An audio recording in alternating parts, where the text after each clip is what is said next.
When Nazi Germany collapsed in 1945, the world suddenly inherited the remains of one of the most advanced air forces on Earth. Across Europe, more than 25,000 Luftwaffe aircraft sat abandoned on runways, hidden in forests, buried in underground tunnels, or scattered in secret research bases. Some were intact. Some were half-finished prototypes. Others were cutting-edge jet aircraft, years ahead of their time. The Allies faced a massive question. What should be done with all these planes? Destroy them? Study them? Use them? Cover up secrets that could change the next war? Tonight, we follow the forgotten, unbelievable journey of the Luftwaffe's machines, from burning piles of wreckage to American test fields, from Soviet laboratories to underwater graves, from forgotten bunkers to priceless museum treasures. This is the story the world never saw. By the final months of World War II, the Luftwaffe was a shadow of its former self. Fuel shortages, destroyed factories, lack of pilots, relentless Allied bombardment. But the aircraft themselves, thousands of them, still existed. When Germany surrendered in May 1945, Allied forces stumbled onto airfields overflowing with planes. Messerschmitts, Focke-Wulfs, Junkers, Heinkels, and more disturbing discoveries. Jet fighters and rocket-powered aircraft, unlike anything the world had seen. The Luftwaffe, once the terror of Europe, now sat frozen in time, waiting for someone to decide their fate. The moment Germany surrendered, a race began. Not for land, not for prisoners, but for technology. The US, Britain, and the Soviet Union were desperate to capture as many Luftwaffe aircraft, especially jets, as possible. Why? Because many German planes were more advanced than anything the Allies had designed. The Me-262, the world's first operational jet fighter. The Me-163 Comet, a rocket-powered interceptor that flew at unmatched speeds. The Arado R-234, the world's first jet bomber. TA-152, a high-altitude monster fighter. Dozens of paper and half-completed prototypes. This was not just salvage. It was the beginning of the Cold War arms race. The United States launched a top-secret mission known as Operation Lusty, Luftwaffe's secret technology. American teams moved through Germany like treasure hunters, tagging every valuable plane they could find. Take this, ship that, fly this one out before the Soviets get here. Soon, American airfields were filled with captured German aircraft.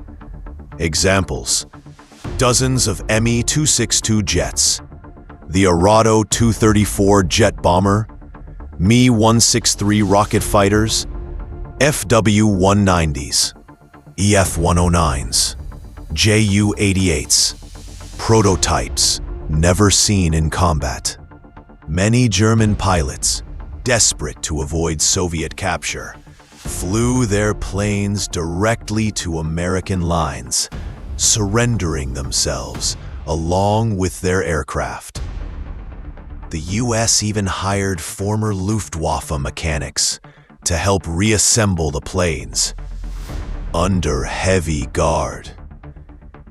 These aircraft were then shipped to America for testing.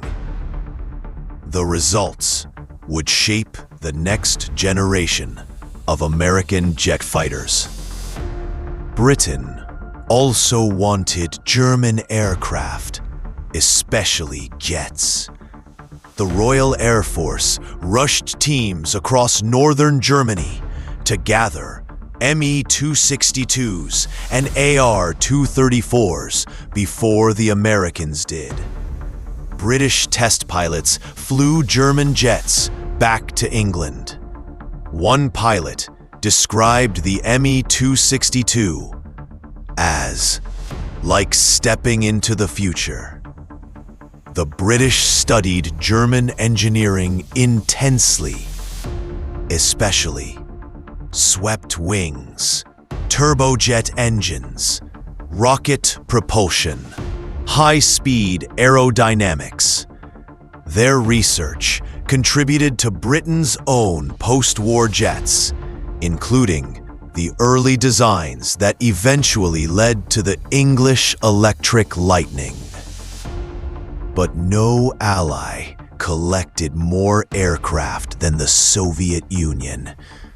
When Soviet forces flooded into eastern Germany, they found hundreds of operational planes, factories still producing aircraft parts, secret labs deep underground, jet engine workshops, experimental prototypes abandoned in panic. Soviet engineers packed entire factories onto trains and shipped them to Russia. They took everything: Me-262 jets, Heinkel engines, Arado designs, high-speed research documents, blueprints, wind tunnel models, German scientists. The Soviets then used this technology to jumpstart their jet programs, influencing aircraft like MiG-9, MiG-15. The MiG-15, which shocked the US in the Korean War, was built partly on German design knowledge, especially swept-wing research. While the US, Britain, and USSR raced to capture advanced aircraft, thousands of other Luftwaffe planes were considered too old, too damaged, or too dangerous to keep. So the Allies destroyed them on a scale never seen before in aviation history. Footage recommended. Aircraft piled in mountains, dozens being blown up, runways filled with burning planes. Entire airfields were turned into scrapyards. Planes were burned, bulldozed, blown apart, pushed into mass graves, dumped into the sea, melted down for metal. Some aircraft were lined up, wing to wing, and detonated in massive explosions that lit the sky for miles. Rare prototypes vanished forever. In northern Germany, Denmark, and Norway, the Allies dumped entire aircraft into the ocean. Thousands of planes were loaded onto barges, towed out to sea, and tipped overboard. Some still sit underwater today, perfectly preserved time capsules. The Me-626 jet fighter. US tested dozens. Britain tested several. Soviets took many. A few survived and are in museums. Some were scrapped due to lack of spare parts. The Me-163 Comet. Too dangerous to operate. Most were destroyed. A handful preserved in museums. Rocket fuels were too unstable to continue testing. FA-190 and BF-109 studied, then scrapped. Some sold to smaller countries. A few flew post-war with France, Spain, and Czechoslovakia. Arado 234. Only 2 survive today, both in American museums. Massive bombers, HE-111, Ju-88, Duo 217, mostly scrapped. A few used for experiments. Almost none survived intact. Several nations actually flew Luftwaffe aircraft for years after World War II. Spain built their own versions of the BF-109. Used them until the 1960s, called the Bouchon. Czechoslovakia flew BF-109s and other German types. Even sold some to the brand new Israeli Air Force in 1948. France repaired captured German aircraft, used Ju-88s and FAR-190s for training and testing. Soviet bloc countries flew German aircraft until they had enough Soviet replacements. Across Europe, stories emerged of buried Luftwaffe aircraft, hidden in mines, tunnels, lakes, and bunkers. Some proved true. Entire Me-262 fuselages, hidden in underground factories. FW-190s, buried under collapsed hangars. Me-109s, found in Russian swamps. A perfectly preserved FW-190, pulled from a Norwegian lake in 1983. Others remain mysteries. Claims of dozens of jets buried in Polish forests. Underground hangars that remain unexplored. Rumors of secret aircraft shipments to South America. The truth is still disappearing underground, literally. Out of 25,000 plus planes, fewer than 200 survive in museums worldwide. Only 9 Me-262s, 3 Arado 234s, 1 or 2 Me-163s in stable condition. A handful of FW-190s, a few BF-109s from wartime production. The rest are gone forever.